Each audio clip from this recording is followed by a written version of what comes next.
বাউল আবুল সরকার মহান আল্লাহ রাব্বুল আলামিনকে নিয়ে যে ধরনের বক্তব্য দিয়েছেন সেটি অত্যন্ত নিন্দনীয়।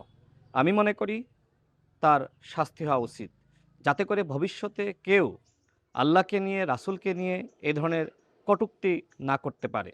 অনেকে দেখলাম এই বাউলের মুক্তির দাবিতে আন্দোলন করছে। আমার কাছে মনে হয় যে তারা হয়তো এই বাউলের যে ফাউল বক্তব্য সেটি শোনে নাই। দেখেন, আমরা বাংলাদেশের মানুষ, আমরা অত্যন্ত অসাম্প্রদায়িক। আমরা মনে করি এদেশে যারা হিন্দু রয়েছে তারা স্বাধীনভাবে তাদের ধর্ম পালন করবে, যারা মুসলমান রয়েছে তারা স্বাধীনভাবে তাদের ধর্ম পালন করবে। কেউ কারোর ধর্ম নিয়ে কটূক্তি করতে পারবে না।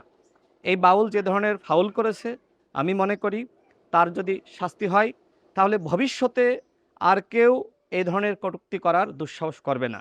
দেখেন, আমি মুসলমান, আমি মনে করি এই বক্তব্যের মাধ্যমে বাউল আবুল সরকার যে ধরনের ফাউল করেছে তার কঠোর শাস্তি হওয়া উচিত, যাতে করে ভবিষ্যতে আর কেউ এ ধরনের বক্তব্য প্রদান করার দুঃসাহস না করে।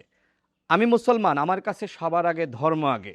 সুতরাং আমি মনে করি আমার ধর্মীয় অনুভূতিতে এই বাউল আঘাত করেছে, তার যথাযথ শাস্তি এই সরকারকে নিশ্চিত করতে হবে। এবং একই সাথে যারা আন্দোলন করছে, আমি তাদের কাছে অনুরোধ রাখতে চাই, আপনারা আগে তার বক্তব্য শোনেন, এরপরে আপনারা আন্দোলন করেন। বাংলাদেশে যারা শিল্পী রয়েছে তারা তাদের শিল্পকর্ম নিয়ে এবং তাদের শিল্প চর্চা তারা করতে পারে, এটাতে আমাদের কোনো আপত্তি নাই। আমরা মনে করি বাংলাদেশের মানুষের সেই ধরনের স্বাধীনতা রয়েছে, যারা শিল্পী তারা তাদের কার্যক্রম পরিচালনা করবে।